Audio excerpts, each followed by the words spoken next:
Ex-pro breaks down how Jannik Sinner and Carlos Alcaraz have transformed men's tennis with a Novak Djokovic comparison. Not so long ago, men's tennis was all about teeth-grinding endurance and never-ending rallies. Now, things are changing.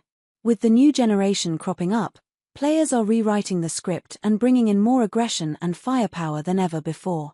At the heart of this revolution lie two skilled stars, Jannik Sinner and Carlos Alcaraz, whose precision inside the baseline compelled the rest to re-evaluate their own game. As they rise to the apex of the sport, Kim Clijsters explains how they differ from the Serbian icon Novak Djokovic, and her reasons might change the way you look at the sport. Clijsters recently joined veteran Andy Roddick's Served podcast to discuss an interesting transformation in men's tennis. Reflecting on how the game has become more aggressive, dynamic, and fast-paced after the Big Three era, she found an increasing focus on adaptability and shot-making.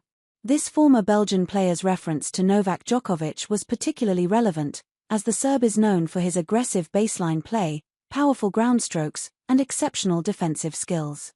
A resilient counterpuncher, Novak constructs his match points strategically, relying on extended rallies to wear down his opponents. In contrast, Italy's star player and ATP #1, Jannik Sinner, is also an aggressive baseliner. He has developed a distinct ability to pick his spots for attack, a skill that has earned him significant victories in his career. Spaniard Carlos Alcaraz, another rising star and ATP #3, offers an even more high-risk, high-reward playstyle, aiming to finish points early with fierce aggression. "Correct me if I'm wrong," Clijsters began, "but I feel like men's tennis is, and I'm not saying it's becoming more like women's tennis, but the guys are hitting the ball so much harder. They're not standing as far behind the baseline anymore. Maybe Medvedev, yes, but not like they used to years ago. Some still do, but when you look at matches, take Novak, for example. The way he builds points, he hardly hits 2 or 3 shots to the same corner.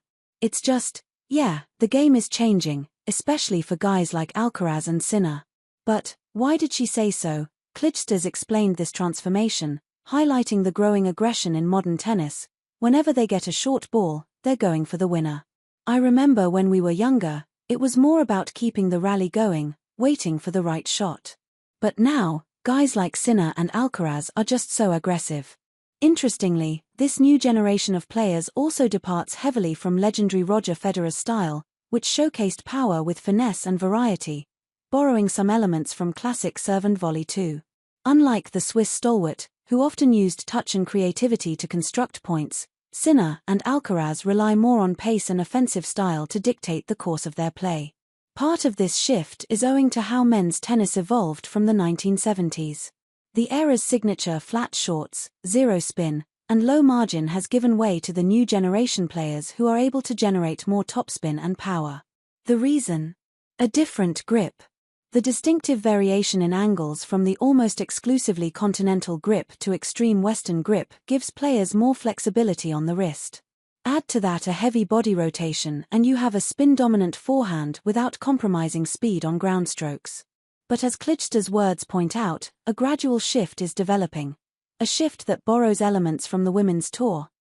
Discussing the key differences between men's and women's tennis, Serena Williams' former coach Patrick Mouratoglou focused on the forehand to dissect parameters like spin usage and movement speed. According to Mouratoglou, men apply more spin and hit the ball with greater height, which tempers the fast ball with control.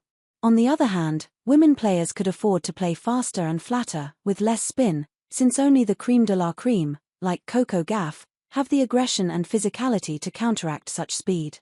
For them, it is high risk, high reward. Mouratoglou found this style in Aryna Sabalenka's game, whose average forehand speed is higher than even those of Carlos Alcaraz, Jannik Sinner, and Novak Djokovic, but the same playing style if implemented on the ATP Tour could spell disaster for top stars. Physical edge is less of a concern on the men's roster and more of a given. Rapid court coverage and aggression are par for the course there. Hence, on paper, attempts at faster winners could spell a disadvantage for players like Alcaraz or Sinner, which could be turned on them just as quickly. As the Frenchman said, big risks with minimal rewards. But a sweet spot, as Clijsters pointed out, has begun to emerge. Spin in place, the rhythm and pace in men's tennis have begun to pick up ever so slightly. Adding to that is a resurging trend of longer cross-court rallies, volleying and half-volleying, crossing within the baseline and rushing to the net to polish off points at the drop of a hat. Dialed-up aggression is becoming the name of the game. Carlos Alcaraz and Jannik Sinner have already proved that they're up to it, with the ageless Djokovic to boot. Will the rest follow suit?